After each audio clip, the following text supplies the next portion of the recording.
Hello दोस्तों, education YouTube channel पर आपका स्वागत है। मैं नितिन कुमार आज की वीडियो में आपके लिए लेकर आया हूं REET exam paper 2025 REET level 1 shift 1 का है, बी सीरीज़ का है। इसमें आपको 150 क्वेश्चन सॉल्व कराएंगे।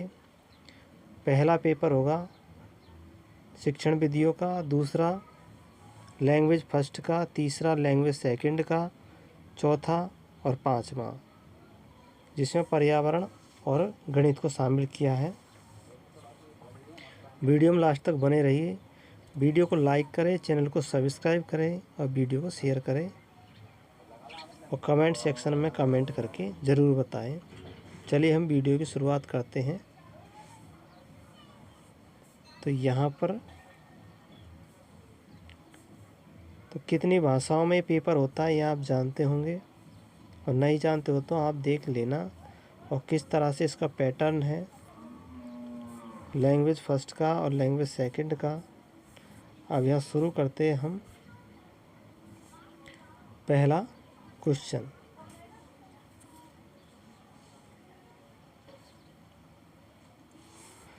क्वेश्चन, है जेम्स ड्रीवर के अनुसार परिणामवादी कल्पना को किस प्रकार की कल्पना में वर्गीकृत किया गया है। 4 ऑप्शन दे रखे हैं। चारों ऑप्शनों में से सही ऑप्शन का चयन करना है। तो यहाँ पर पहला ऑप्शन व्यावहारिक और सैद्धांतिक, दूसरा सौंदर्यात्मक और अनोखी, तीसरा कलात्मक और सृजनात्मकता, चौथा संरचनात्मक और सृजनात्मक। तो जेम्स ड्रेवर ने परिणामवादी कल्पना को किस प्रकार की कल्पना माना है? व्यावहारिक और सैद्धांतिक, यानी प्रैक्टिकल एंड थ्योरेटिक माना है जेम्स ड्रेवर ने। Option A.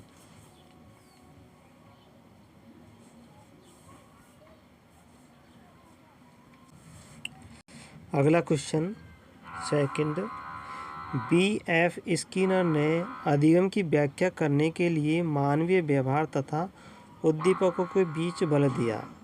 तो B.F. स्किनर ने बिल्ली पर प्रयोग किया था। बिल्ली को एक दिखा दिया मछली, और मछली को देख करके बिल्ली इधर उधर पंजे मारती है, और यानी मछली को उद्दीपक कहा, इधर उधर पंजे मारती है तो लीवर को दबाने के बाद में गेट खुल जाता है और बिल्ली उस मछली को ले लेती है। तो ये हो जाएगा इसमें चारों ऑप्शनों में से कार्यात्मक विश्लेषण का सिद्धांत, यानी कि फंक्शनल एनालिसिस हो जाएगा। अगला क्वेश्चन है क्रियात्मक अनुसंधान, एक्शन रिसर्च। एक्शन रिसर्च की मुख्य विशेषता बतानी है। 4 ऑप्शन दे रखे हैं। यह एक गतिशील प्रक्रिया है, यह एक सैद्धांतिक प्रक्रिया है, तो सैद्धांतिक प्रक्रिया नहीं है। समस्या समाधान दृष्टिकोण से बचाता है, तो ये भी गलत है। यह केवल स्वयं मूल्यांकन पर निर्भर करता है, तो ये भी नहीं है। तो यहाँ राइट आंसर हो जाएगा यह एक गतिशील प्रक्रिया है। तो एक्शन रिसर्च गतिशील प्रक्रिया है, डायनामिक प्रोसेस है।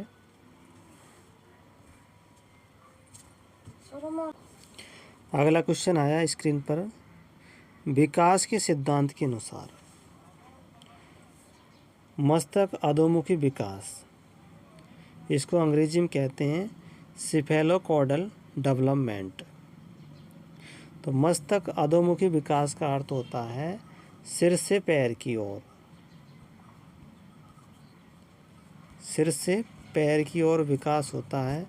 तो यहाँ पर देखिए सिर से पैर कहाँ पर दे रखा है, तो पहले ऑप्शन में नहीं है। तो सिर से पैर की ओर दे रखा है, सिर से शुरू होता है और पैरों की ओर बढ़ता है। ऑप्शन बी में इसका राइट आंसर हो जाएगा। बाकी ऑप्शन वैसे दिए हुए होते हैं जो गलत है, जो वास्तविक ऑप्शन है वो बी है। बर्ट के अनुसार शैक्षिक उपलब्धि एजुकेशन क्विटेंट, एजुकेशन क्विटेंट की उपलब्धि की गणना का सूत्र क्या है? तो इसका हो जाएगा EA बटा CA इंटू 100। EA बटा CA इंटू 100, तो EA बटा CA इंटू 100 ये ऑप्शन बी में दे रखा है, यानी एजुकेशनल अचीवमेंट यानी एजुकेशनल एज बटे क्रॉनिकल एज इंटू 100। अगले क्वेश्चन की ओर चलते हैं। क्वेश्चन नंबर 6, कौन सी एक पिछड़े बालकों की विशेषता है? तो हिंदी में नहीं आता तो अंग्रेजी में दे सकते हैं। तो which of the following characteristic A backward child, यानी बैकवर्ड चाइल्ड की विशेषता क्या है? पहला ऑप्शन में दे रखा औसत से ऊपर की शैक्षिक उपलब्धि। तो यानी बैकवर्ड का मतलब समझ में आना चाहिए पिछड़े बालक जो पिछड़े होते हैं। तो इनकी पहले में दे रखा है कि औसत से ऊपर की शैक्षिक उपलब्धि, तो इनकी औसत ही नहीं होती बैकवर्डों की। दूसरा, समवयस्क वर्ग से उच्च बौद्धिक क्षमता, तो यहाँ उच्च बौद्धिक क्षमता दे रखा है, ये भी गलत हो जाएगा। औसत मानसिक और शैक्षिक आयु समवयस्क वर्ग से निम्न, तो यहाँ देखो जो मानसिक आयु है और शैक्षिक आयु है, मानसिक क्षमता और शैक्षिक आयु समवयस्क वर्ग से निम्न होती है, तो यही इसका राइट आंसर हो जाएगा ऑप्शन सी। भाषा कौशल की निपुणता भी नहीं होती पिछड़े बालकों में बैकवर्ड में, ऑप्शन सी इसका करेक्ट आंसर हो जाएगा।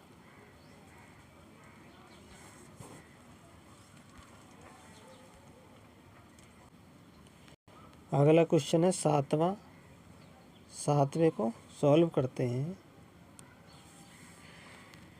कौन सा सिद्धांत निजी भाषण पर पर्यावरणीय संदर्भों के प्रभाव को महत्व देता है? निजी भाषण यानी कि जो व्यक्तिगत भाषण पर पर्यावरणीय संदर्भों के प्रभाव को महत्व देता है, तो यहाँ ऑप्शन में दे रखे हैं वाइगोट्स्की का सिद्धांत, जीन पियाजे का सिद्धांत, दोनों सिद्धांत समान रूप से, और कोई भी सिद्धांत नहीं। तो यहाँ पर वाइगोट्स्की का सिद्धांत आ जाएगा, ऑप्शन ए इसका राइट आंसर हो जाएगा।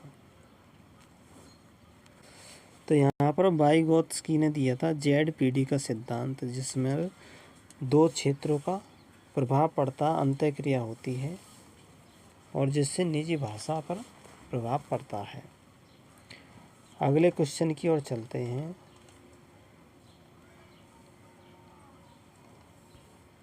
आठवां क्वेश्चन, इसमें सतत एवं व्यापक मूल्यांकन, सतत एवं व्यापक मूल्यांकन इसको बोलते हैं continue and comprehensive evaluation focus. तो इसमें मुख्य फोकस किस पर दिया गया है? सतत और व्यापक मूल्यांकन में मुख्य फोकस किस पर दिया गया है? ऑप्शन पहला, केवल शैक्षिक विषय पर, समग्र विकास जिसमें संज्ञानात्मक, शारीरिक और सामाजिक भावनात्मक पहलू शामिल हैं। ऑप्शन सी, केवल शैक्षिक गतिविधियों पर ध्यान केंद्रित करना, मूल्यांकन को कक्षा की गतिविधियों तक सीमित करना। तो सतत और व्यापक मूल्यांकन का सबसे पहले तो अर्थ है कि इसमें बालक का संपूर्ण विकास होना चाहिए, तो यहाँ पर केवल दे दिया तो ये गलत हो जाएगा।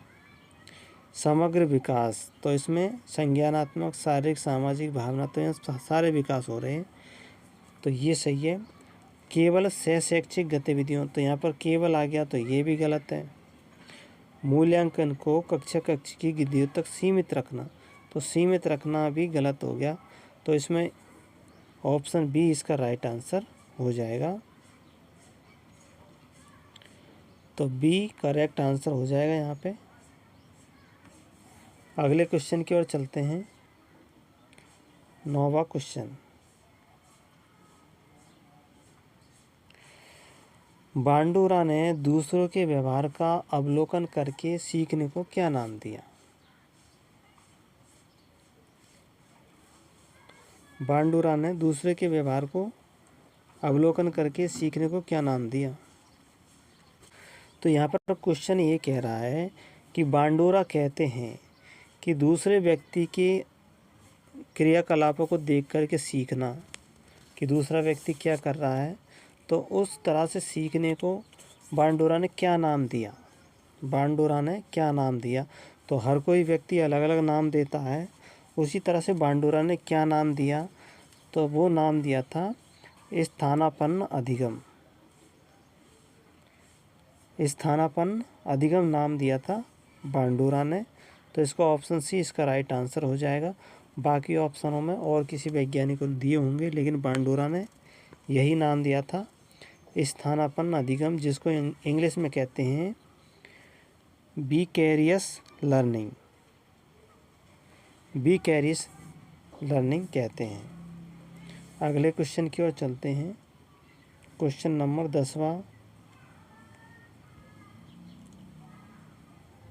10वें क्वेश्चन में है, व्यक्तित्व की संकल्पना में कौन सा सम्मिलित नहीं है? तो व्यक्तित्व कंसेप्ट, इसका इंग्लिश देखेंगे तो पर्सनैलिटी कंसेप्ट बताना है। पर्सनैलिटी कंसेप्ट में क्या शामिल नहीं है? तो 3 ऑप्शन तो होंगे जो शामिल है। तो यहाँ पर पहला दे रखा मनो शारीरिक तंत्र, गत्यात्मक संगठन, वातावरण में अपूर्व समायोजन का निर्धारण और स्थिर संगठन। तो यहाँ पर जो स्थिर संगठन है वो ही नहीं है, यानी कि मनो शारीरिक तंत्र है, यानी मन और शरीर व्यक्तित्व में आते हैं। गत्यात्मक संगठन यानी कि डायनामिक ऑर्गेनाइजेशन भी आता है।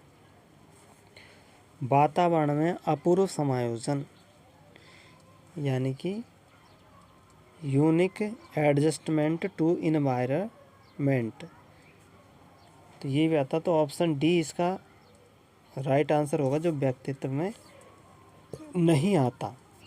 अगले क्वेश्चन की ओर चलते हैं। क्वेश्चन नंबर 11 में अलाभान्वित बच्चों के लिए मुख्य भावनात्मक चुनौती क्या है? अलाभान्वित बच्चे यानी बच्चे होते हैं जिनको लाभ नहीं मिलता है, तो ऐसे डिसएडवांटेज चिल्ड्रन, तो उनके सामने क्या चुनौती होती है? तो इसका मतलब होता है, जो अलाभान्वित बच्चे का मतलब होता है कि समाज में जो भी सुविधाएं होती है वो जिन बच्चों को नहीं मिलती है, तो उनकी भावनाओं पर क्या प्रभाव पड़ता है, तो ये बताना है। तो पहला ऑप्शन में दे रखा है हीनता ग्रंथि और नकारात्मकता, तो ये भी होती है। अति आत्मविश्वास यानी कि ऐसे बच्चों में आत्मविश्वास नहीं होता है, अत्यधिक सक्रिय भी नहीं होते हैं और दूरदर्शी भी नहीं होते हैं। तो कैसे होते हैं? जिन बच्चों को लाभ नहीं मिलता है, अलाभान्वित रहते हैं, वो बच्चे हीन ग्रंथि से और नकारात्मक होते हैं, यानी कि इन्फेरियोरिटी कॉम्प्लेक्स एंड नेगेटिविटी पाई जाती है। अगला क्वेश्चन नंबर 12, किसी अन्य के व्यवहार या व्यक्तित्व लक्षणों को स्वयं द्वारा अपनाने को क्या कहते हैं? यानी किसी व्यक्ति के लक्षण हैं और उन्हीं लक्षणों को हम अपना लेते हैं, तो इस अपनाने को क्या कहते हैं? 4 ऑप्शन दे रखे हैं हमें, इन चारों ऑप्शनों में से सही ऑप्शन बताना है।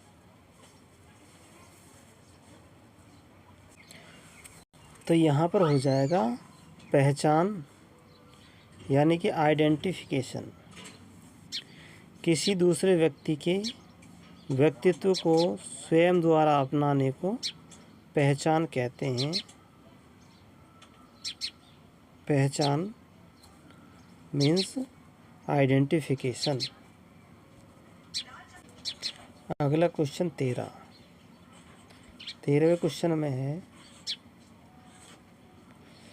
कि अभिप्रेरणा के व्यवहारवादी अधिगम सिद्धांत के अनुसार व्यवहार को आकार देने वाला प्रमुख कारक कौन सा है?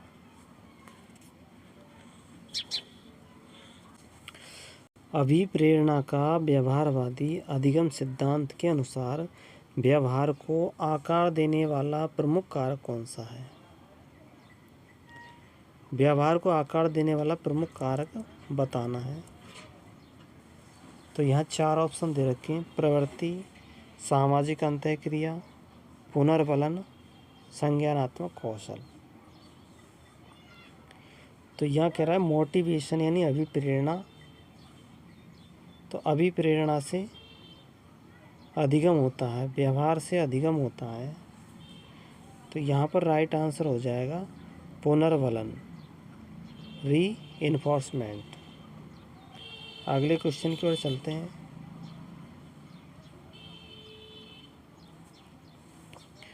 NCF 2005 के अनुसार बाल केंद्रित शिक्षण का मुख्य फोकस क्या है?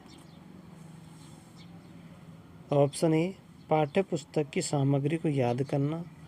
तो ये भी नहीं है, गलत हो गया। बच्चों के अनुभवों, आवाज़ों और सक्रिय भागीदारी को महत्व देना, ये सही है। पारंपरिक विधियों को सख्ती से पालन करना, तो सख्ती यहाँ पर आ गई, तो ये भी गलत। छात्रों के बीच प्रतिस्पर्धा को बढ़ाना यानी कंपटीशन को बढ़ाना, ये भी गलत है। तो इसमें बी राइट आंसर हो जाएगा। अगला क्वेश्चन, हल के प्रभावी प्रतिक्रिया संभाव्यता सूत्र में प्रतिक्रिया निषेध का प्रतीक क्या है? कहा था ऑप्शन डी IR। IR को प्रतिक्रिया निषेध कहते हैं। अगला क्वेश्चन,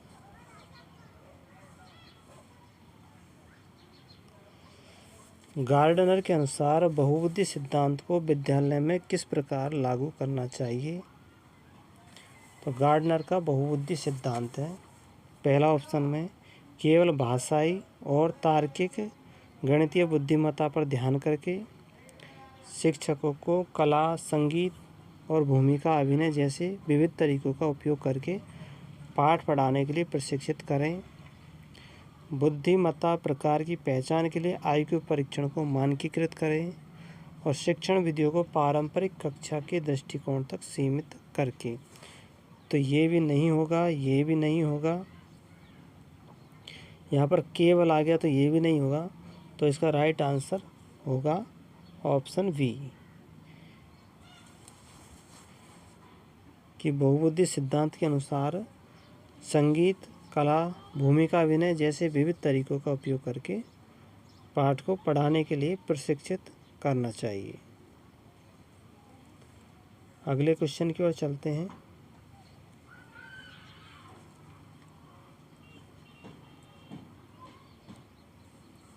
अगला क्वेश्चन है, पूर्व संक्रियात्मक अवस्था के दौरान कौन सी क्षमता विकसित होती है? Pre operational stage.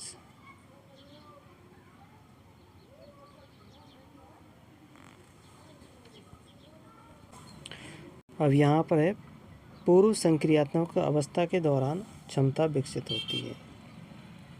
तो काल्पनिक सोच यानी कि हाइपोथेटिकल थिंकिंग ये विकसित होती है औपचारिक संक्रिया की अवस्था में। औपचारिक संक्रिया की अवस्था में ये विकसित होती है।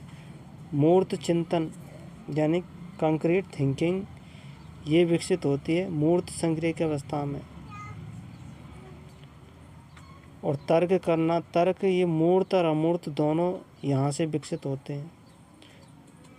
मूर्त में भी आते हैं और काल्पनिक में भी आते हैं।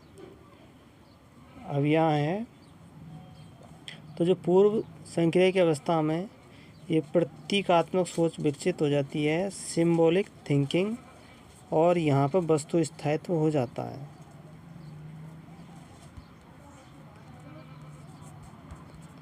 वस्तु स्थायित्व विकसित हो जाता है। तो इसका राइट आंसर हो जाएगा 17 का ऑप्शन बी। ऑप्शन बी इसका राइट आंसर हो जाएगा। प्रतीकात्मक सोच विकसित होती है पूर्व संक्रिय अवस्था में। अगला क्वेश्चन, एनसीईआरटी के दस्तावेज प्रारंभिक स्तर पर सीखने के प्रतिफलों के उद्देश्य के बारे में क्या कहते हैं?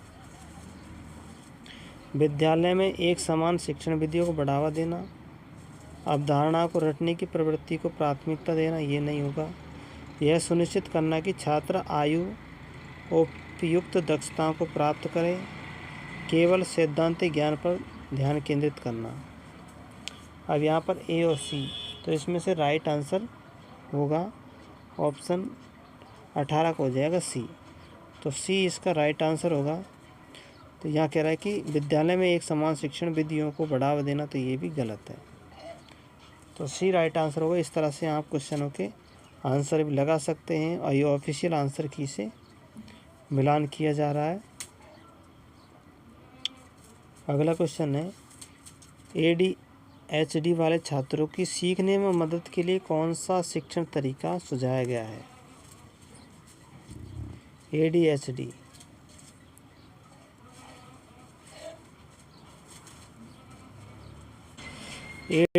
बालकों के लिए हो जाएगा पहला ऑप्शन, केवल मौखिक निर्देशों का उपयोग करना, तो ये भी गलत है। लंबे असाइनमेंट देना, ये भी गलत है। किसी भी दृश्य सामग्री के उपयोग से बचना, ये भी गलत है। तो बहुत सारी तस्वीरों और दृश्य संकेतों का उपयोग करना, ये सही है ऑप्शन डी। अगला क्वेश्चन, अधिगमकर्ता की मूलभूत क्षमता और योग्यता में क्या शामिल है?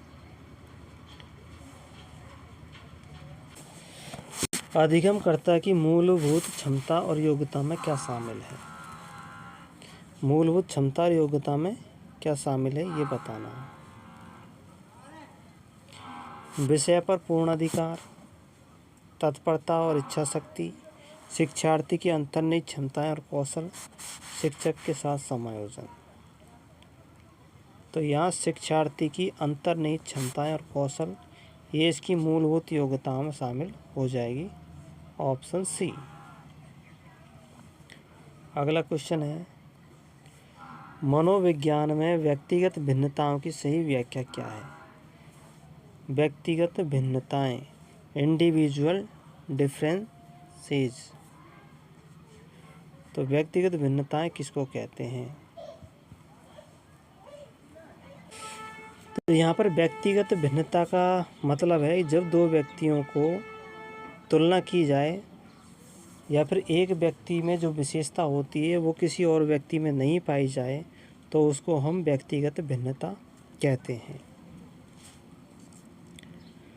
अगर विशेषता अनेक व्यक्तियों में पाई जाए तो उसको हम व्यक्तिगत भिन्नता नहीं कहते। व्यक्तिगत भिन्नता में एक विशेषता केवल एक ही व्यक्ति में पाई जाती है और किसी व्यक्ति में नहीं होती, तो उसको कहते हैं व्यक्तिगत भिन्नता। अब यहाँ देखते हैं ऑप्शन में, व्यक्तियों में एकल या अनेक विशेषताओं के संदर्भ में विविधताएं विचलन, तो ये हो सकता है बी, एक ही प्रजाति के लोगों के बीच समानता। तो एक ही प्रजाति में अनेक व्यक्ति आ जाते हैं, समानता आ जाती है, तो ये भी गलत हो जाएगा। व्यक्तियों में भावनात्मक प्रतिक्रिया में समानता, तो ये भी गलत है। व्यक्तियों के विचारों और व्यवहारों में समानता, ये भी गलत है। तो ऑप्शन ए इसका राइट आंसर होगा। अगला क्वेश्चन है, अधिसंज्ञानात्मक कौशल के अंतर्गत निगरानी में क्या शामिल है? तो यहाँ पर शब्द दे रखा निगरानी, तो निगरानी शब्द का अर्थ बताना है। तो जब बच्चों को क्लास में पढ़ाते हैं तो बीच बीच में पूछते हैं क्या यह समझ में आया, तो बच्चे कहते हैं हाँ समझ में आया, बच्चे मना कर देते तो नहीं आया तो फिर से बताते हैं, तो इसको कहते हैं निगरानी। यानी बीच बीच में बच्चों को टोकते रहना कि समझ में आया कि नहीं आया। तो इसको निगरानी कहते हैं। तो देखते हैं ऑप्शनों में कौन सा सही है। किसी कार्य को कितना समय देना है और इसका निर्णय लेना है, तो ये भी नहीं है निगरानी में। प्रश्न पूछना जैसे क्या यह समझ में आ रहा है, तो ये सही है। अगला, प्रतिक्रिया के बिना कार्य पूरा करना, तो ये भी गलत है। और कार्य की कठिनाई को अनदेखा करना, ये भी गलत है।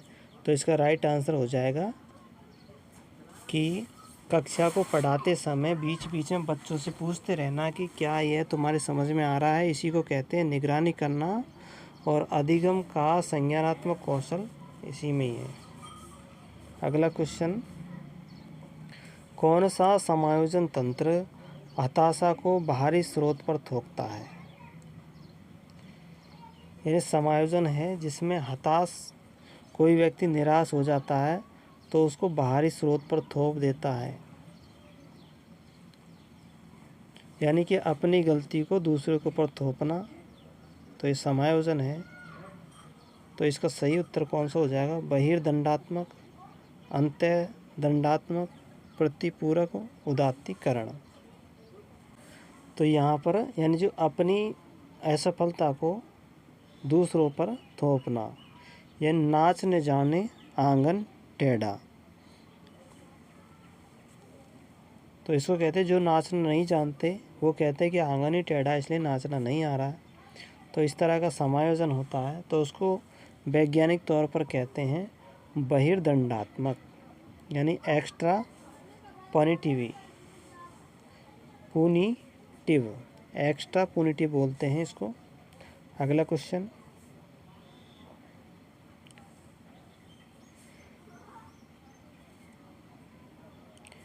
कौन सी एक व्यक्तित्व मापन के प्रक्षेपण परीक्षण की विधि नहीं है?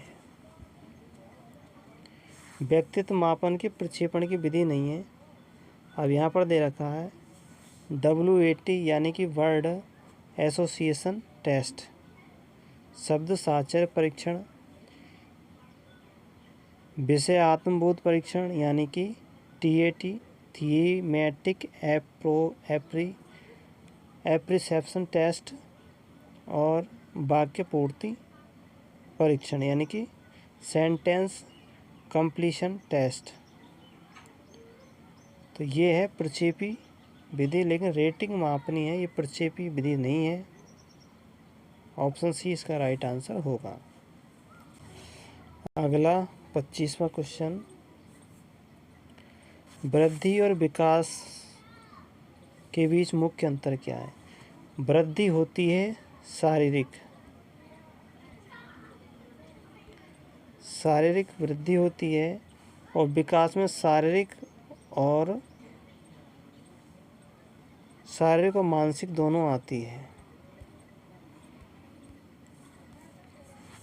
तो इसमें गुणात्मक भी आती है और शारीरिक और गुणात्मक दोनों आती है। गुणात्मक, तो यहाँ पर देखिए वृद्धि,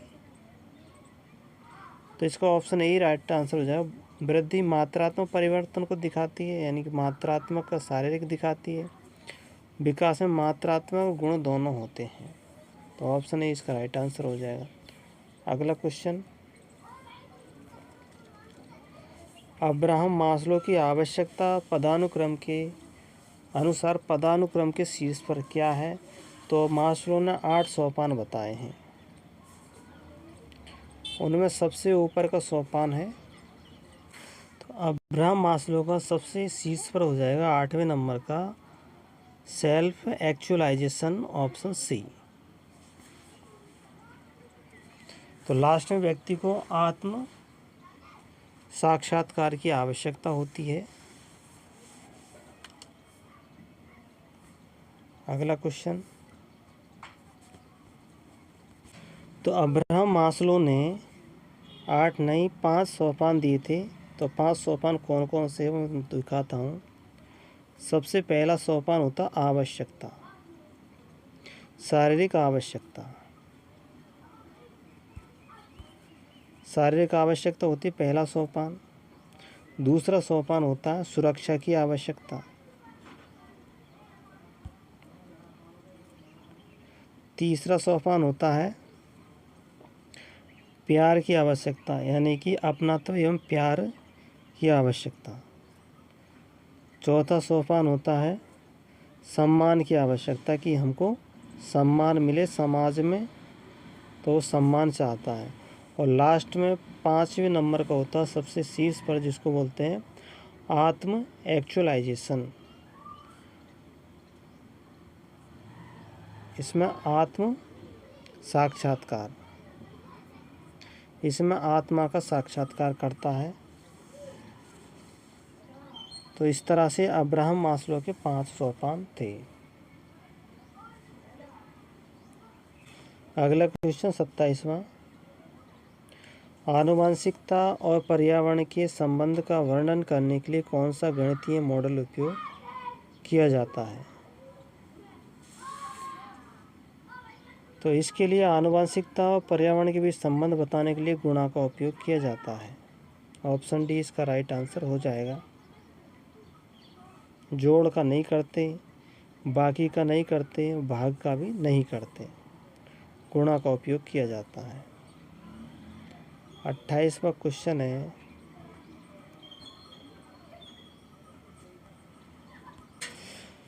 आरटीई अधिनियम शिक्षकों की जिम्मेदारी बताता है। इन जो आरटीई अधिनियम बनाया है वो शिक्षकों की क्या जिम्मेदारी बताता है? तो प्रत्येक बच्चे की सीखने की क्षमता का मूल्यांकन करें और आवश्यकता के अनुसार अतिरिक्त निर्देश दें। तो ये सही है। छात्र क्षमताओं का मूल्यांकन किए बिना, तो यहाँ पर ये मूल्यांकन किए बिना यही गलत हो गया। ठीक है, पाठ्यक्रम को पूरा करें। केवल शैक्षिक वर्ष के अंत में मूल्यांकन करना, तो केवल आ गया, तो ये भी गलत है। छात्रों के साथ बातचीत को कक्षा शिक्षण तक सीमित रखना, तो कक्षा शिक्षण तक ही बच्चों के साथ में सीमित नहीं रखना है, तो ये भी गलत है। तो इसका राइट आंसर ए हो जाएगा। गिलफोर्ड ने मानव बुद्धि की संरचना के 3 बुनियादी मापदंडों में शामिल किया है। मानव बुद्धि की संरचना वो 3 बुनियादी मापदंडों में शामिल नहीं किया है। तो यहाँ पर दे रखा है विषय वस्तु, फिर इसका संचालन किया जाता है ऑपरेशन, और फिर उत्पाद यानी प्रोडक्ट। विशेष घटक यानी स्पेसिफिक फैक्टर ये गिलफोर्ड के नहीं है। अगला क्वेश्चन, पढ़े गए पाठ को समझने याद करने में कठिनाई का संकेत क्या कहलाता है?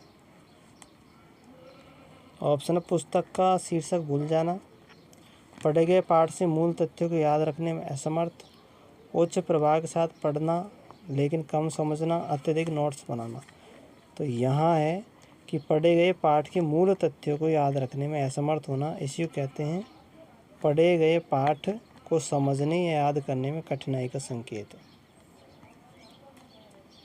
अगर तुम पढ़ी गई किसी पाठ को आपने पढ़ा है और आप मूल बातों को भूल जाते हैं, तो उसी को कहते हैं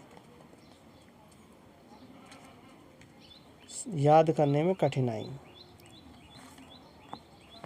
तो ऑप्शन बी इसका राइट आंसर हो जाएगा। वीडियो को लाइक करना, चैनल को सब्सक्राइब करना और कमेंट सेक्शन में कमेंट करके ज़रूर बताना। अब हम अगला क्वेश्चन शुरू कर रहे हैं हिंदी भाषा फर्स्ट से। तो यहाँ पर हमें 31 से लेकर के 38 तक के प्रश्नों के उत्तर देने हैं इस गद्यांश से। विष्णु की उपासना करने वाला वाक्यांश के लिए एक शब्द बताना है। विष्णु की उपासना करने वाले के लिए एक शब्द बताना है, तो वो हो जाएगा वैष्णव। Option D. वस्त्र के पर्यायवाची बताने हैं, पट, चीर, अंबर, बसन। भारतीय शब्द में प्रत्यय है, ईय प्रत्यय। क्लांति शब्द का अर्थ है, क्लांति शब्द का अर्थ है थकान। जातिवाचक संज्ञा है, तो कृषक जातिवाचक संज्ञा हो जाएगा। अभिमान, दुख, उदारता, ये सब भाववाचक संख्या हैं। भाववाचक संख्या। सन्यासी शब्द का विलोम हो जाएगा, सन्यासी का हो जाएगा गृहस्थी। तल्लीन का संधि विच्छेद होगा तत् प्लस लीन। परिश्रम शब्द में उपसर्ग परिउपसर्ग। भाषा शिक्षण के लिए अध्यापक को उच्चारण संबंधी त्रुटियों की अवहेलना करनी चाहिए, ये तो गलत है। विद्यार्थियों द्वारा दिए गए अशुद्ध प्रयोग के लिए उचित संशोधन की आवश्यकता नहीं करनी चाहिए, ये भी गलत। स्थानीय बोली के प्रभाव को दूर नहीं करना चाहिए। वाक्य रचना पर कोई ध्यान नहीं देना चाहिए। तो इसका ऑप्शन सी हो जाएगा राइट आंसर 39 का।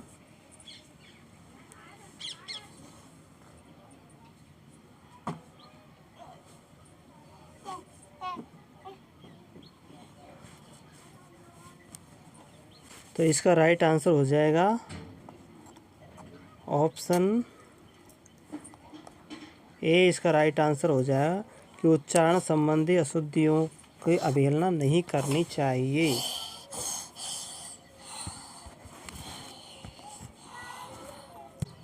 संज्ञा पदबंध का उदाहरण है। भारत के प्रधानमंत्री संज्ञा पदबंध है।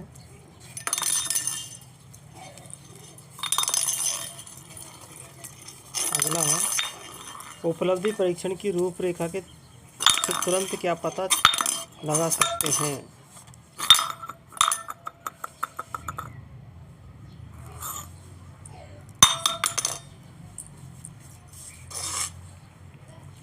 विषय वस्तु का अंक विभाजन कर सकते हैं, लक्ष्य निर्धारण का मापन कर सकते हैं, लक्ष्यों के महत्व का प्रतिशत लगा सकते हैं। उपयुक्त सभी ऑप्शन डी हो जाएगा। राजा नगर में आए, ये किस प्रकार का वाक्य है? तो ये हो जाएगा विधानवाचक वाक्य हो जाएगा। अगला भाषा शिक्षण का संबंध केवल ज्ञान प्रदान करना है, सूचनाएं प्रदान करना मात्र नहीं, बल्कि भाषा सीखने वाले को इन चारों विविध कौशलों में दक्ष बनाना, जैसे सुनना, बोलना, पढ़ना, लिखना। तो इस परिभाषा को किसने दिया था? परिभाषा को देने वाले थे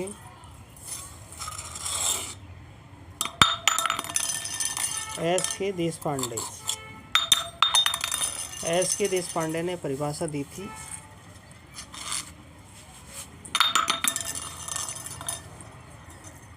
अगला क्वेश्चन, लोकोक्ति कौन सी है?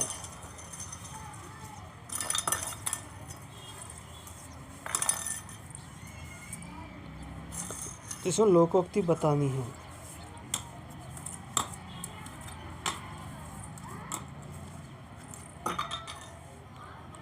अरहर की टट्टी गुजराती ताला।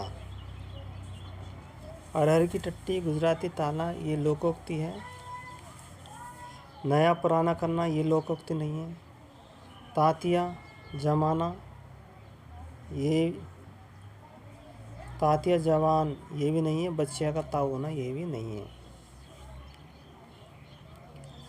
वस्तुनिष्ठ परीक्षण हेतु स्टैनले तथा रॉस के अनुसार परीक्षण के निर्माण में कितने सोपानों का अनुसरण किया गया है?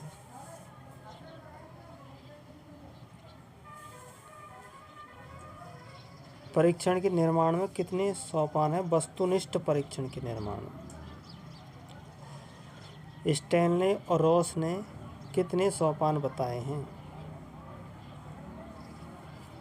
स्टैनले और रॉस ने कितने सोपान बताए हैं? तो इसने सोपान बताए, 4 सोपान बताए हैं स्टैनले और रॉस ने।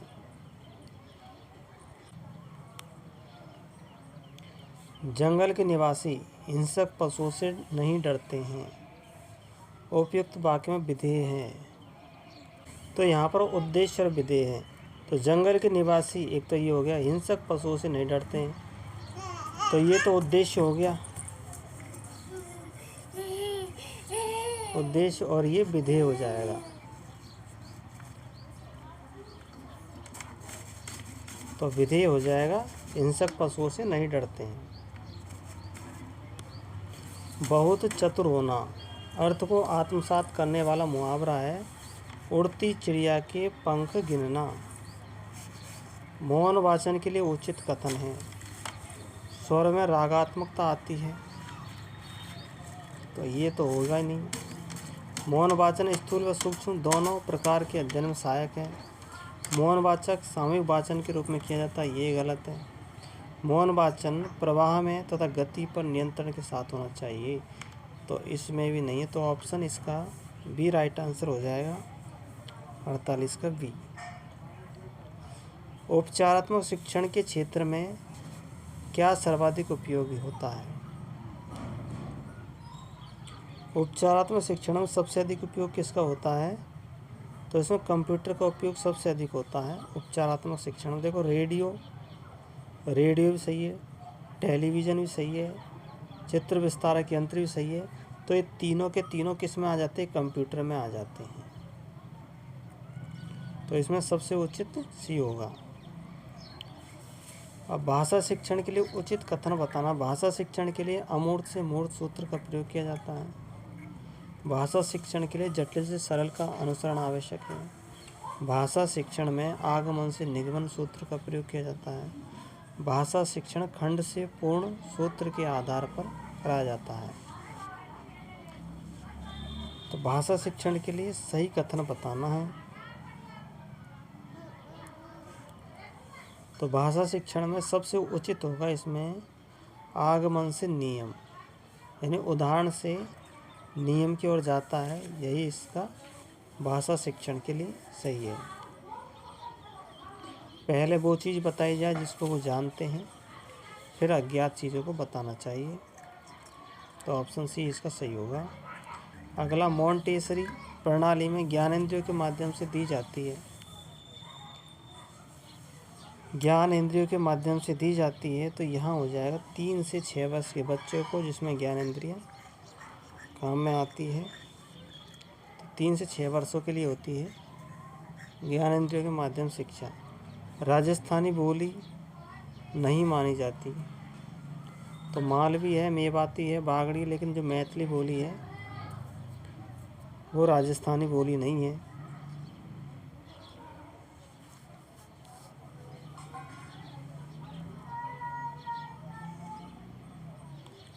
हमें याद रखना चाहिए कि पाठ्य पुस्तक पढ़ाना ही पठन शिक्षण नहीं है। यद्यपि पाठ्य पुस्तक आधार या केंद्र आवश्यक है। ये कथन किसने दिया था? कि जो पाठ्य पुस्तक है ये आधार है, ये शिक्षण नहीं है, ये किसने कहा था?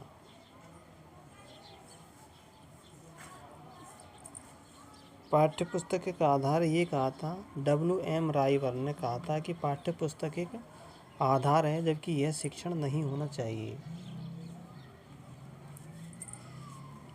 अब किसी के द्वारा कही गई बात को ज्यों के त्यों लिखना, ज्यों के त्यों लिखना उसको क्या कहते हैं? किसी ने कोई बात कही है, उसको एज इट इज़ लिख देना है, तो उस लिखने को क्या कहते हैं? तो उसको कहते हैं उद्धरण चिन्ह। उद्धरण चिन्ह में ज्यों की त्यों बात लिखी जाती है। हर्बर्ट उपागम के 4 पदों को 5 पद प्रणाली में किसने बदला था? हर्बर्ट उपागम के 4 पदों को 5 पदों में किसने बदला था? तो जिलर ने इसको बदला था। हर्बर्ट की 5 पदी, यानी हर्बर्ट ने 4 दिए थे, जिलर ने इसको 5 बना दिए थे। राजस्थान की एक बोली मानी जाती है, तो ढूंढानी बोली राजस्थान की मानी जाती है, जयपुर में बोली जाती है। कहाँ पर? जयपुर। जयपुर को ढूंढान प्रदेश भी कहते हैं। यहाँ पर इसको पढ़ना है, पढ़ने के बाद ही इनके उत्तर देने हैं। तो चलिए, काफ़ी समय पश्चात किसी ने पहिए का आविष्कार किया, तो किया है, तो ये इसका हो जाएगा, तो इसको भूतकाल हो जाएगा। और ये यहाँ सब कुछ भूतकाल दे रखा है।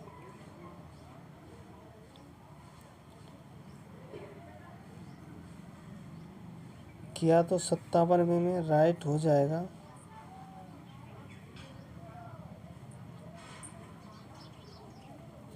ये सामान्य भूतकाल हो जाएगा। बेघर शब्द का अर्थ है जिसका कोई घर ना हो, बेघर। पुल्लिंग रूप में प्रयुक्त शब्द नहीं है, तो दुख हुआ, प्राणी अच्छे हैं, आग लग गई, अनाज अच्छा है तो आग लग गई, ये स्त्रीलिंग का है, ऑप्शन सी। सदैव बहुवचन में प्रयुक्त होने वाला विकल्प है।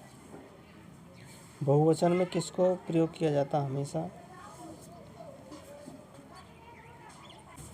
तो यहाँ पर बहुवचन में लोग को हमेशा बहुवचन में प्रयोग किया जाता है। किसान एक वचन में भी आ जाता है, भोजन एक वचन में भी आ जाता है, मनुष्य एक वचन में भी आ जाता है, लेकिन लोग हमेशा बहुवचन में आते हैं। भाषा सेकंड का है संस्कृत। स्वधर्मे निधनम श्रेय परमो धर्मो भयावह। कौन से प्रश्नों के उत्तर 2-3 शब्दों में दिए जाते हैं? अति लघुत्तरात्मक। 95 को संस्कृत में कैसे लिखते हैं? 95 को संस्कृत में लिखेंगे पंचनवति। हरवर्ट पंचपदी विधिकति सोपानम भक्ति। हरवर्ट की पंचपदी में कितने सोपान हैं? तो इसमें 5 सोपान है, तो 5वां सोपान जिलस ने दिया था। 5वां सोपान जिलस ने दिया था। श्रव्य साधन नहीं है, आकाशवाणी है, श्यामपट्ट दृश्य साधन है, तो बाकी सब ये हो जाएंगी। तो यहाँ पर राइट आंसर क्या हो जाएगा? श्यामपट्ट दृश्य साधन है। गद्यांश को पढ़ के और इनके उत्तर देने हैं।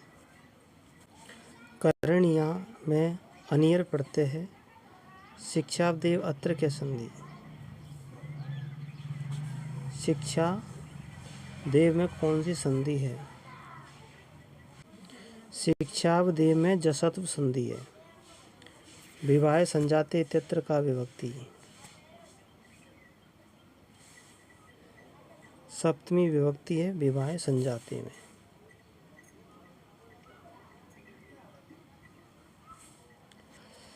विद्या अभावात् स्त्री संख्या कर्तव्य न जानाति इत्यस्मिन् वाक्ये विशेषण पदम किम। सब विशेषण पद बताना है। तो विद्या के अभाव में स्त्री स्वयं के कर्तव्य को नहीं जानती है, तो स्वयं इसमें हो जाएगा स्वेखियम, डी। मातृशक्ति इत्यत्र क्या समास है? मातृशक्ति में समास कौन सा है? तो तत्पुरुष समास है मातृशक्ति, डी। वानर वक्षे तिष्ठति, इसमें लिट लकार को परिवर्तित करना है। वानर वक्षे स्थास्यति लिट लकार में आ जाएगा। चतुर्विध कौशल से अंतिम कौशल है लिखना। लेखन कौशल सबसे लास्ट का है।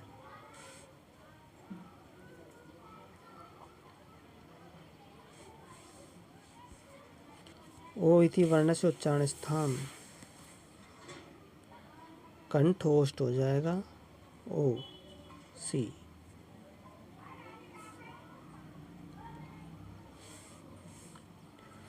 वर्ण समाम्न्या पद्धति के विधि।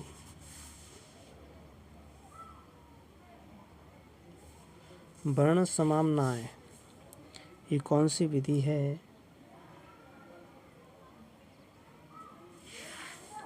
अक्षर विधि है। वर्ण समान्वय अक्षर विधि। सल इति प्रत्याहारस्य वर्णा भवति, तो सल प्रत्याहार में कौन कौन से वर्ण हैं? सल प्रत्याहार में वर्ण हो जाएंगे शय है। Option C. कर्णाभ्याम श्रवणं मुखेन च भाषणं उभावेद संस्कृत शिक्षणस्य आधारोस्त इति कस्य शिक्षणं सिद्धांतस्य विशेषता। कानों से सुनना, मुख से बोलना।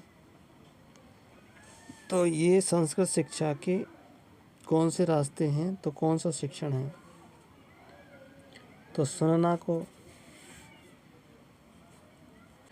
सुनना और बोलना किस में होते हैं? मौखिक सिद्धांत में आते हैं, सुनना और बोलना। इसमें कौन सा छंद प्रयुक्त हुआ है? छंद बताना। तो छंद है उपजाति छंद। शरत प्रसन्नम सलिलम चकास्ति, विशेष पद बताना है। तो यहाँ पर सलिलम विशेषता है। तो शरत प्रसन्नम सलिलम चकास्ति। रमेत पदे में कौन सा लकार है? रमेत में हो जाएगा विधिलिंग लकार। Option B. सरसों इत्यस्त्र की लिंगम, सरसों में कौन सा लिंग है? नपुंसक लिंग। क्वान्यत्र इत्यत्र क्या संधि, यानी इस शब्द में संधि बतानी है। तो इसमें हो जाएगी दीर्घ संधि। दीर्घ संधि हो जाएगी। पाठ्यक्रमस्य उद्देश्यानि मूल्यानि च प्रति छात्राणां प्रवर्ते आकलनम् इति कस्यार्थ भवति। इसका उत्तर हो जाएगा ए, मूल्यांकन कहते हैं इसको। से धनम दत्ताति, वाच्य परिवर्तन करना है।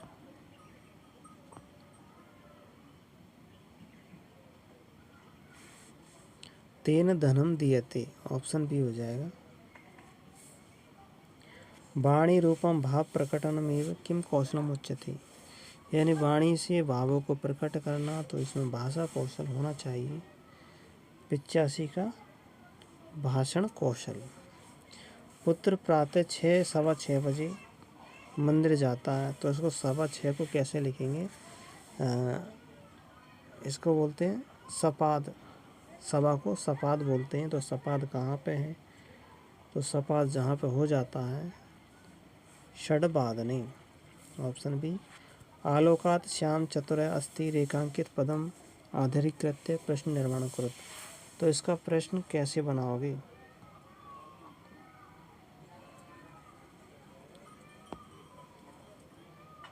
इसका प्रश्न बनाने के लिए कस्मात आएगा। इंद्रिय धारेण श्रद्ध दृश्य श्रव्य उपकरणम मुख्यम कतिषु योगेषु विभाजितुं शक्यते। इंद्रियों के आधार पर दृश्य श्रव्य साधनों को किस तरह से विभाजित किया जा सकता है? तो इसमें 3 भागों में विभाजित किया जा सकता है श्रव्य दृश्य साधनों को। मैं इस गांव में आ गया, इसका संस्कृत अनुवाद करना है। सी हो जाएगा इसका। अहम इदम ग्रामम आगच्छत। स्वामिकम प्रवर्त्य से संबंधित सिद्धांत से नाम। तो इसका सिद्धांत का नाम बताना है। तो यहाँ इसमें बोनस अंक दिया गया है 90 में बोनस। तो इसमें 1 नंबर कम हो जाता है, यानी 1 नंबर बढ़ जाएगा। अब ये भाषा सेकंड हो गई। अब हम चलते हैं सीधे साइंस मैथ और यानी मैथ और पर्यावरण पर। अब मैथमेटिक्स के क्वेश्चन लेते हैं हम। वीडियो को लाइक करना, चैनल को सब्सक्राइब करना और कमेंट सेक्शन में कमेंट करके ज़रूर बताना।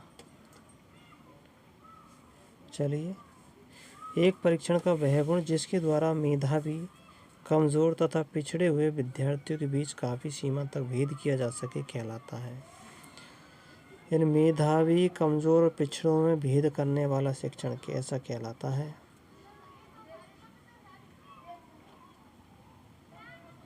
उसको क्या कहते हैं? उसको कहते हैं विश्वसनीयता का गुण।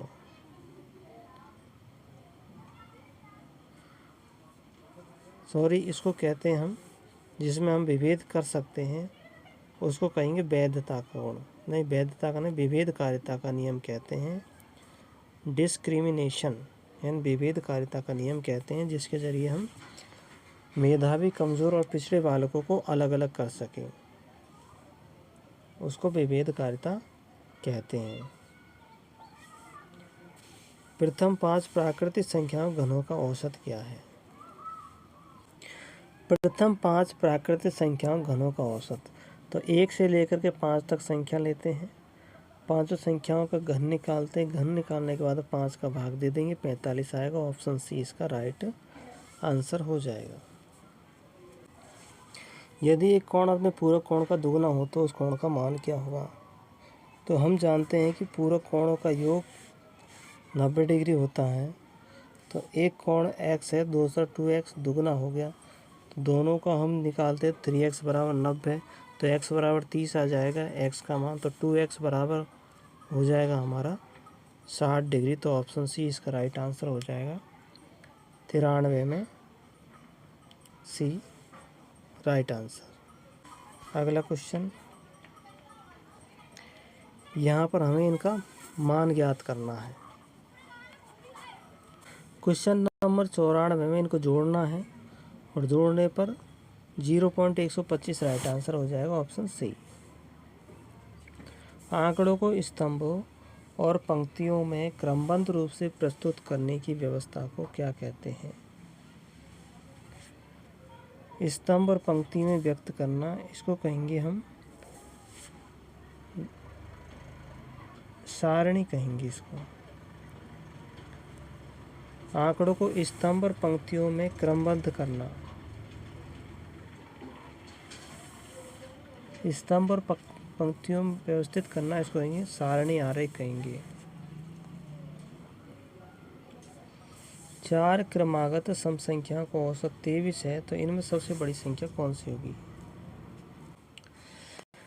4 क्रमागत सम संख्याओं का औसत 23 है, तो इसमें सबसे बड़ी संख्या ज्ञात करो। तो इसको ज्ञात करने के लिए हम वही नियम लगाते हैं औसत का।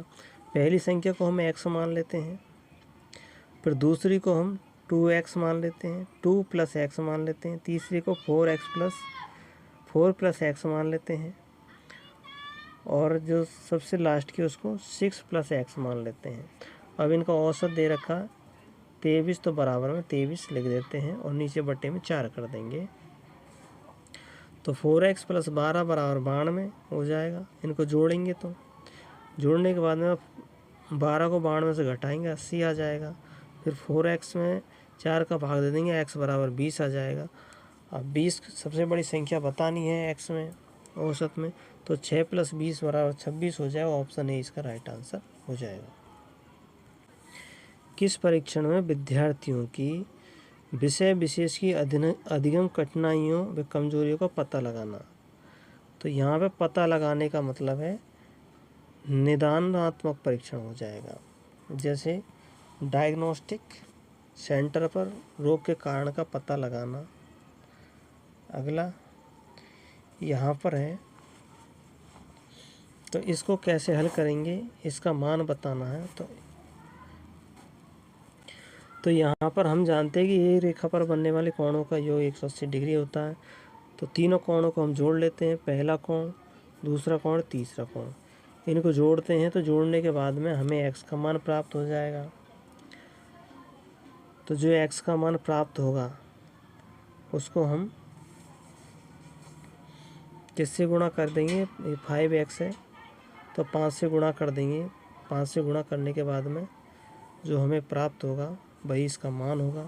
तो इसका मान हो जाएगा c, इसका मान प्राप्त होगा c। तो c इसका मान प्राप्त होगा। x बराबर यहाँ पर प्राप्त हो जाएगा 20 आएगा यहाँ पर हल करने पर। फिर अगला क्वेश्चन है,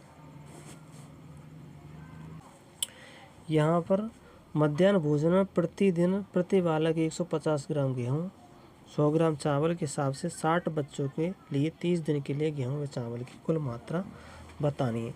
तो यहाँ पर 150 और 100 ग्राम को तो हम जोड़ देंगे तो ये हो जाएगा हमारा 250 ग्राम। अब ग्राम को किलो में बदलेंगे तो 1000 का भाग देंगे। अब 60 बच्चे हैं, 60 दिन के लिए हैं, तो कितना हो जाएगा, तो एक दिन का तो ये हो जाएगा और 60 गुणा 30 कर देते हैं इनको। अब करने के बाद में हमें 450 किलोग्राम प्राप्त होगा। 5 का परम मित्र अंक बताना है तो 5 का हो जाएगा, 5 ही है परम मित्र अंक, ऑप्शन 5। अब यहाँ पर कौन सी भिन्न सबसे बड़ी भिन्न है, तो सबसे बड़ी भिन्न बतानी है। तो इनका आप लय से ले लो अंश का, या फिर हर का लय से ले लो, और लेने के बाद में आपका जो सबसे बड़ी संख्या प्राप्त होगी ये हो जाएगी 19/21। ये सबसे बड़ी भिन्न होगी।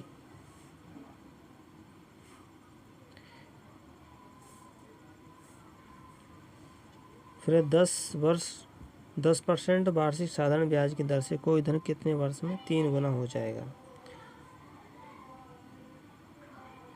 तो इसका राइट आंसर हो जाएगा 20 वर्ष में हो जाएगा दुगना। अब इसको कैसे हल करेंगे, तो इसको हल करने के लिए हम क्या करते हैं कि x मान लेते हैं हम,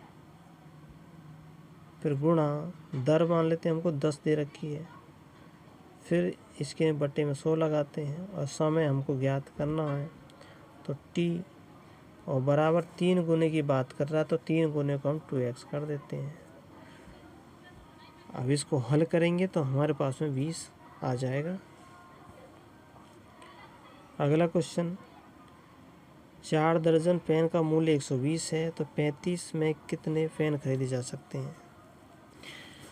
तो यहाँ पर इसका जो राइट आंसर हो जाएगा वो 14 होगा। अब कैसे करेंगे इसको हल, तो यहाँ पर पहले तो हम एक पेन की कीमत निकाल लेंगे, फिर उस कीमत का भाग हम 35 में दे देंगे। तो एक पेन की कीमत कितनी है, तो 120 रुपये में पेन आते हैं 4 दर्जन, 1 दर्जन 12 होते, तो एक पेन की कीमत आ जाएगी हमारे पास में, इसको 12 से 12 काट दें 10/4, तो एक पेन की कीमत हो जाएगी 4 पंजो 20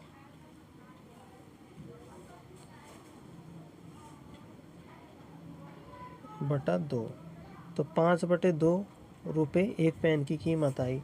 तो 35 में हम 5/2 का भाग दे देंगे, तो 35 5/2, तो 5 7 35, 7 दूनी 14, तो 35 रुपये में 14 पेन खरीदे जाएंगे। अगला क्वेश्चन, निम्न में से किस गणित शिक्षण विधि में करके सीखने के सिद्धांत को महत्व दिया गया है।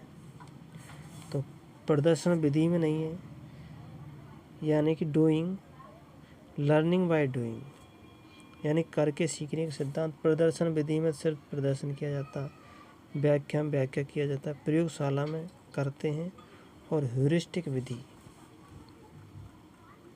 तो यहाँ 104 में राइट आंसर हो जाएगा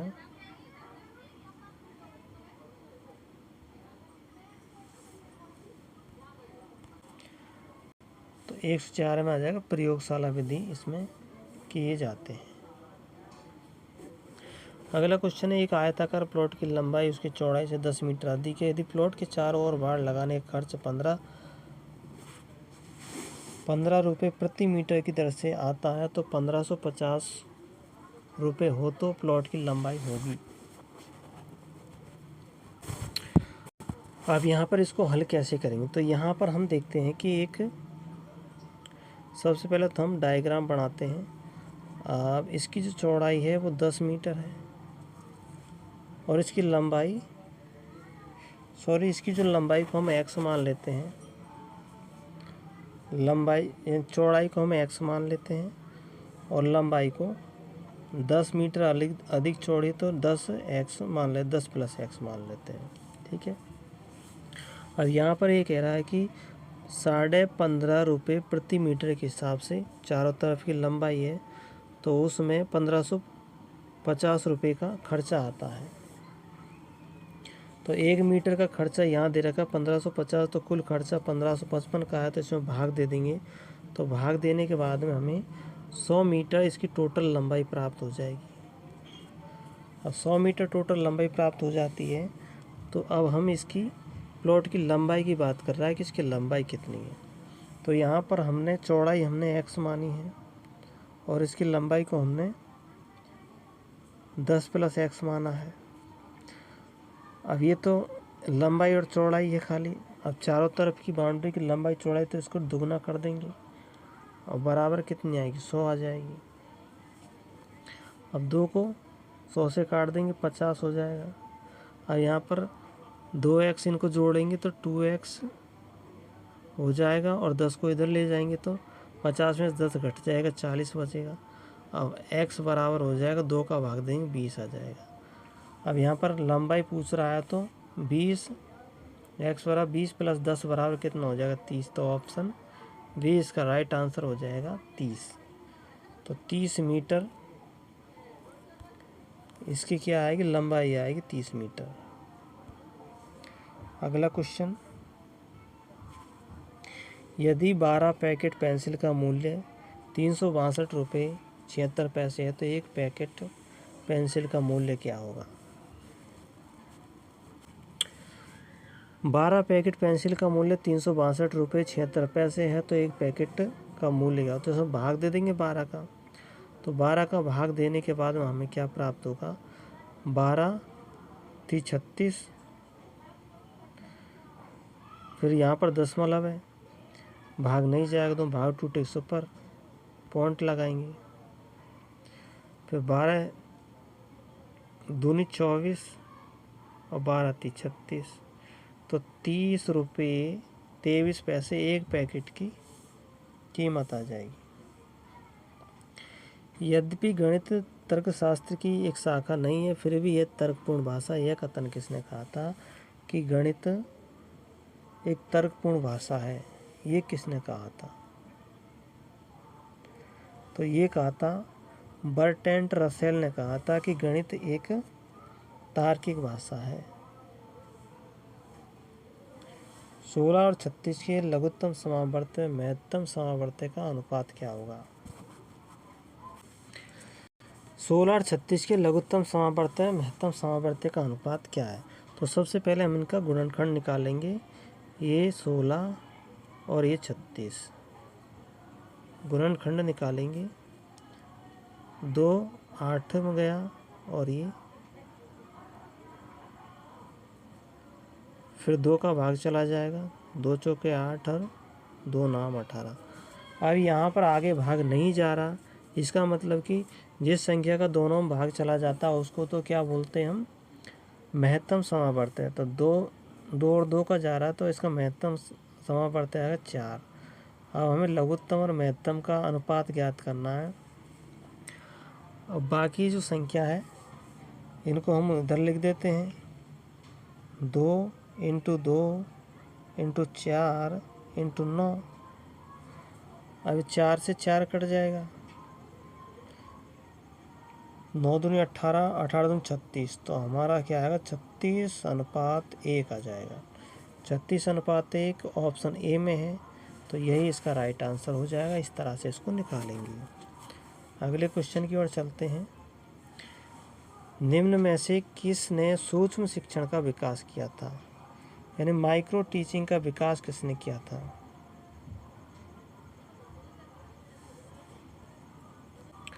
माइक्रो टीचिंग यानी कि सूक्ष्म शिक्षण का आविष्कार किसने किया था, विकास, तो ड्वाइट डब्ल्यू एलन ने किया था, ऑप्शन सी।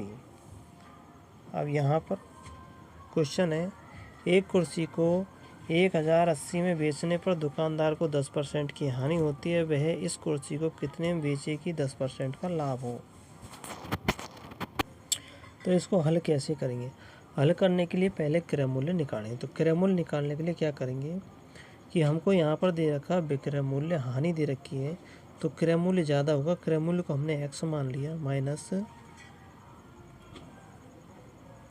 और x का हम भाग देंगे और इसका 10% निकालेंगे तो हमें ये प्राप्त होता।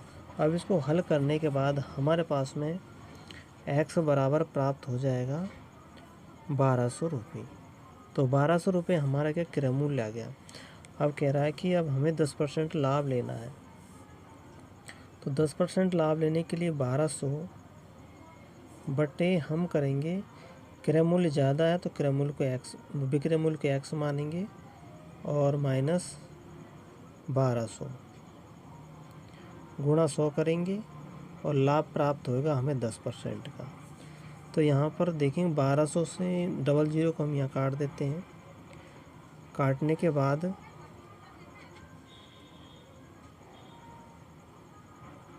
फिर ये हो जाएगा हमारा x माइनस 1200,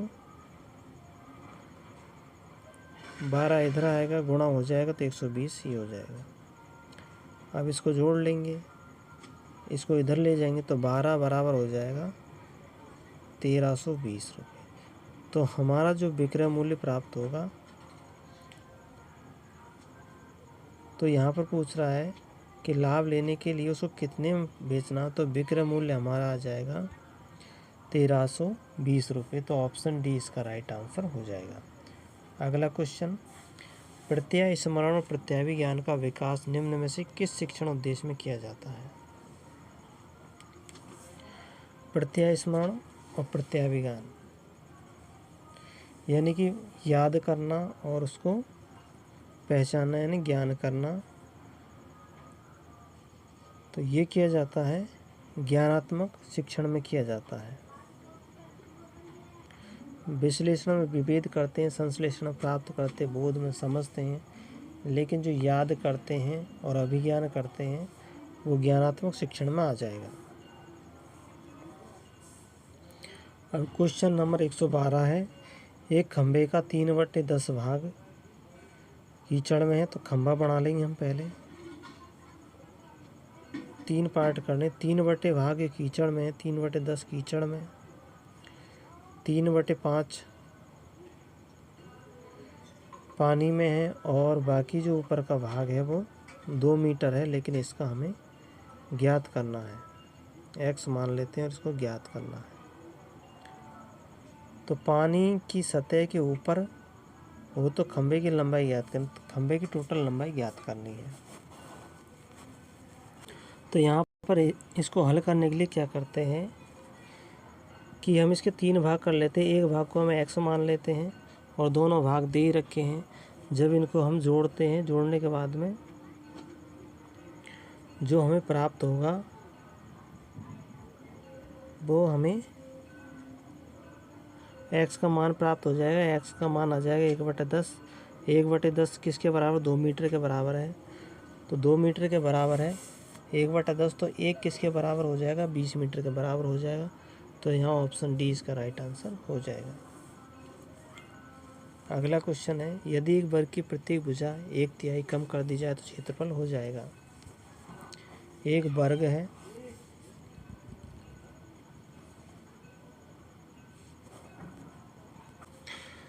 अब यहाँ पर दे रखा है कि एक भुजा है, उस भुजा हम वर्ग बनाते हैं। वर्ग का क्षेत्रफल होता है भुजा गुणा भुजा। तो पहले कि हम इसकी भुजा 1 मान लेते हैं और 1/3 कम करते हैं, तो 1/3 कम करने पर इसकी भुजा आ जाएगी 2/3। अब 2/3 का हम स्क्वायर निकालेंगे तो 4/9 आएगा।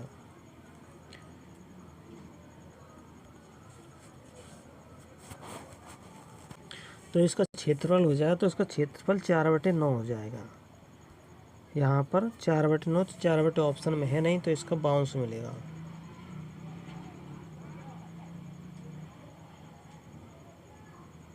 बाउंस मिलेगा। अगला क्वेश्चन, एक घड़ी को 1260 में खरीद कर 1197 बेचने पर हानि प्रतिशत ज्ञात करो। तो ये खरीदा है और बेचा है, तो क्रय मूल्य में से घटा देते हैं इसको, और घटाने के बाद और इसकी जो हानि होगी वो क्रय मूल्य पर ही आती है, तो 1260 यहाँ कर देंगे हम और गुणा 100 लगा देंगे,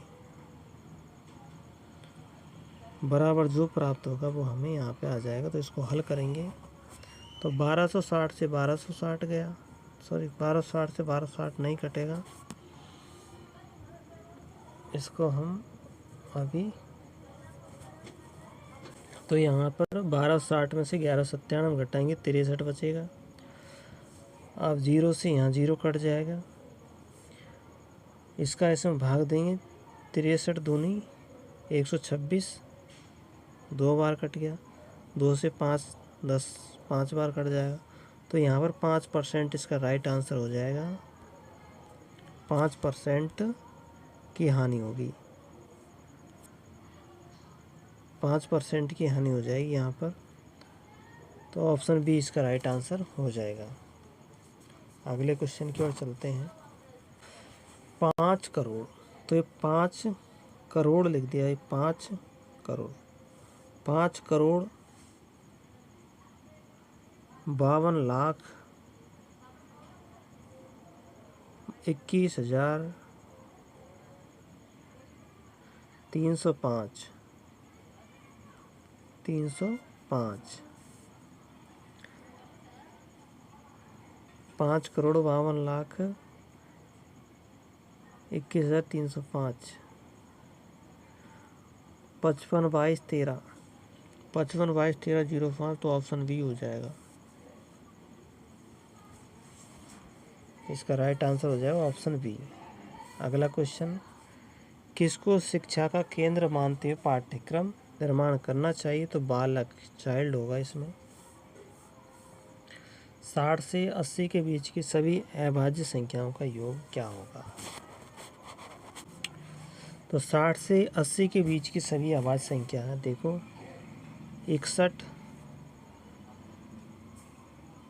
67, 71, 73 और 79। अब इनका योग करते हैं तो 351 आता है, तो ऑप्शन बी इसका राइट आंसर हो जाएगा। अगला क्वेश्चन, मूल्यांकन प्रक्रिया को त्रिकोणात्मक रूप से किसके द्वारा प्रदर्शित किया गया था? मूल्यांकन प्रक्रिया का त्रिकोणात्मक रूप किसने दिया? डॉक्टर ब्लूम ने दिया था त्रिकोणीय रूप, मूल्यांकन प्रक्रिया का त्रिकोणीय रूप। लीलावती नामक पुस्तक के लेखक है, लीलावती ग्रंथ कहेंगे या पुस्तक कहेंगे, इसको भास्कराचार्य द्वितीय ने लिखा था। अब यहाँ पर P/Q के रूप में 1.27 यानी 27 बार बराबर होगा। अब इसको कैसे हल करेंगे?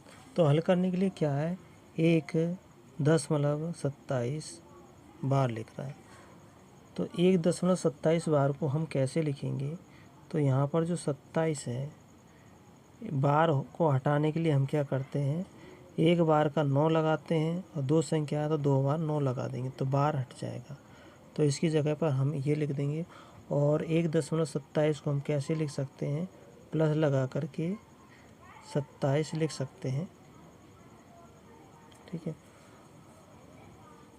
0.27 लिख देंगे तो इसका हो जाएगा 1 + 27/99। तो इसको हल करेंगे तो 99 + 27/99, तो ये बराबर में हो जाएगा 126/99। अब इसको 9 से काट देंगे तो 11, तो यहाँ बच जाएगा, और 9 एकम 9, 9 चौको 36, यानी 14/11 रहेगा।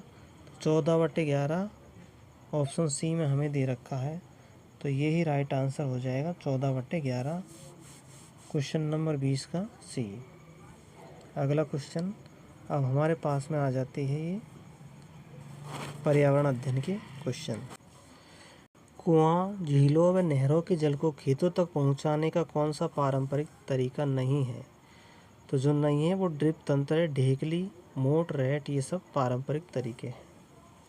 राष्ट्रीय चिन्ह अशोक स्तंभ में कितनी दिशाओं में सिंह के मुख है? तो चारों दिशाओं में है, ऑप्शन डी हो जाएगा। अंतर्राष्ट्रीय मानक के अनुसार अस्पताल क्षेत्र में कितने डेसिबल ध्वनि को सहनशील सीमा तक माना गया है? तो अस्पताल में कितनी ध्वनि होनी चाहिए? वैसे शोर की ध्वनि जो सहनशील है वो कितनी है? 45 डेसिबल है, लेकिन हॉस्पिटल में अधिक से अधिक 65 डेसिबल होनी चाहिए, ये WHO ने माना है। फिर राजस्थान के कौन से दुर्ग को अजयगढ़ के नाम से भी जाना जाता है? अजयगढ़ दुर्ग चिड़ियाचूक पहाड़ी पर है। तो कुंभलगढ़ दुर्ग को अजयगढ़ दुर्ग के नाम से जाना जाता है।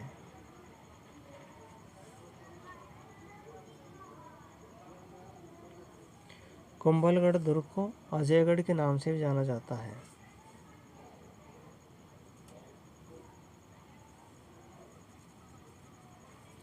दांतों से कौन से दांत भोजन को चीरने फाड़ने के काम आते हैं? तो चीरने फाड़ने का काम करते हैं रदनक, कैनिन, ऑप्शन बी। बकरी की अच्छी नस्ल है? तो मुर्रा भैंस की है, गिर गाय की है, साहिवाल भी गाय की है, तो जमुना पारी हो जाएगी, ऑप्शन डी। पुष्प राज्य पुष्प रोहिड़ा है, ऑप्शन सी। ये चिन्ह दिखा रखा है, यातायात का संकेत है कि आगे रास्ता सकड़ा है, आगे सकड़ा रास्ता, ऑप्शन बी। यहाँ पर पाठ्य सहगामी क्रियाओं के आयोजन का नहीं है। तो शारीरिक व मानसिक स्वास्थ्य को बनाए रखना है, बालकों के विकास, विकसित होने वाले सद्गुणों को ज्ञान प्राप्त करना, आवश्यक उपकरण व साधनों की परिचयात्मक जानकारी, शैक्षिक कार्यक्रम और शिक्षण विधियों को कसौटी पर कसना। तो पाठ्य सहगामी क्रियाएं नहीं है, तो ये डी ऑप्शन नहीं है। 1 to 9 में डी ऑप्शन नहीं है। ये पाठ्यक्रम की क्रिया है, पाठ्य सहगामी नहीं है। पाठ्य सहगामी ये सब क्रियाएं हैं तीनों। अगला ENVIS का पूर्ण रूप क्या है? Environmental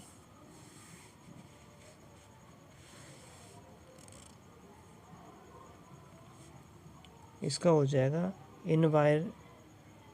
environmental impact assessment, option A.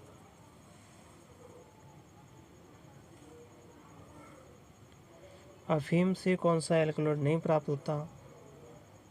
Morphine प्राप्त होता है, सेमनीफेरिन प्राप्त होता है।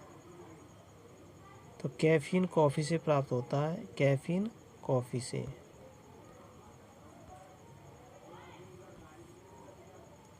जंगली मुर्गे पाए जाते हैं, माउंट आबू सिरोही में पाए जाते हैं। कौन सा उपकरण दृष्टिबाधित छात्रों के लिए ICT में सबसे अच्छा उपयोगी है? दृष्टि टेक्स्ट टू स्पीच, जो लोग देख नहीं सकते उनके लिए option A, text to speech.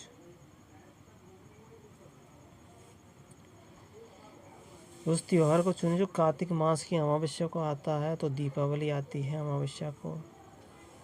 पर्वतारोही ले जाते हैं अपने साथ में ऑक्सीजन किट, ऊपर ऑक्सीजन का अभाव होता है।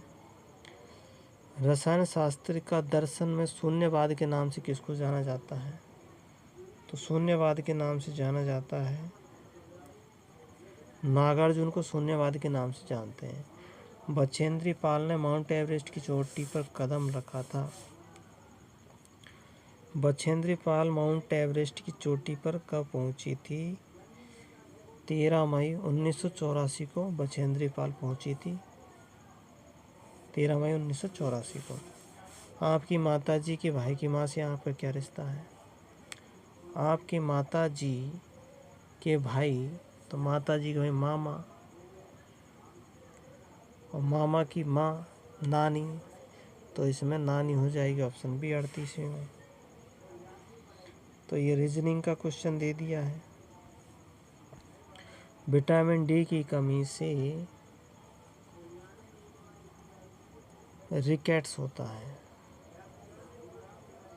कृत्रिम पर्यावरण निर्मित करने के तीसरे उपसंकुल को प्रौद्योगिकी पारिस्थितिकी तंत्र नाम किसने दिया था?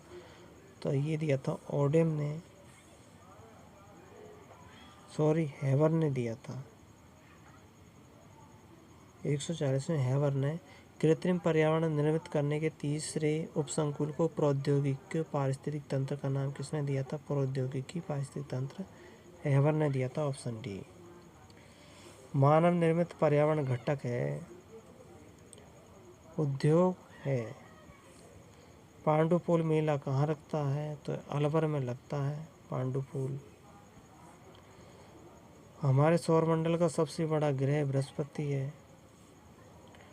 भारत में पटसन की खेती की जाती है वर्षा ऋतु में। शिक्षण सामग्री का उपयोग छात्रों की भाषा संबंधी त्रुटि सुधारने में किया जाता है। तो भाषा सुधारने के लिए फोनोग्राम का उपयोग किया जाता है, भाषा सुधारने के लिए। 145 में फोनोग्राम, इसको बोलते हैं फोनोग्राम बोलते हैं। यहाँ पर सुमेलित करना है, तो सुमेलित करने के लिए वायरस जनित रोग की बात की जाए तो वायरस जनित रोग है हमारा चिकन पॉक्स। जीवाणु जनित रोग है टीबी। प्रोटोजोआ जनित मलेरिया और कुपोषण के कारण क्वाशियोर्कर होता है। तो यहाँ पर हो जाएगा DABC, ऑप्शन बी हो जाएगा। 46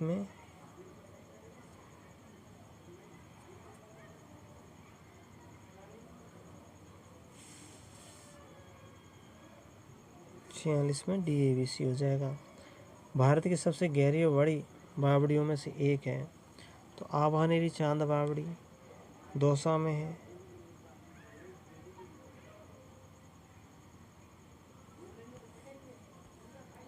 भारत के कौन क्षेत्र में याक पशु पाया जाता है? ये बर्फीले क्षेत्र में पाया जाता है, तो लद्दाख है बर्फीला क्षेत्र। 21 जुलाई 1969 को नील आर्मस्ट्रांग के बाद चंद्रमा पर पहला कदम रखने वाला कौन था? तो एडविन एल्ड्रिन था चंद्रमा पर दूसरा कदम रखने वाला आर्मस्ट्रांग के बाद।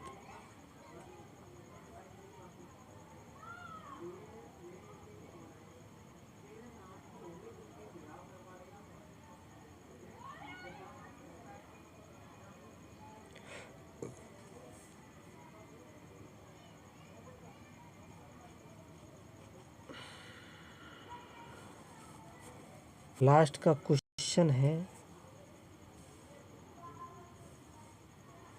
मोटर व्हीकल एक्ट के सेक्शन 112 183 तहत कौन सी गतिविधि पर दंड का प्रावधान है? गंभीर दुर्घटना और तेज ड्राइविंग ये है। तो यहाँ पर हमने 150 क्वेश्चन किए हैं पूरे। वीडियो को लाइक करना, चैनल को सब्सक्राइब करना।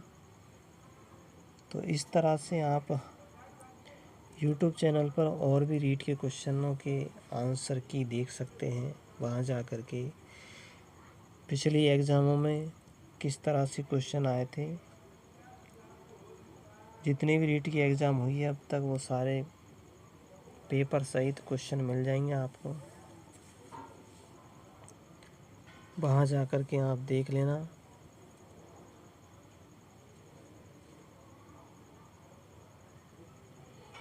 तो ये था हमारा पेपर कोड V।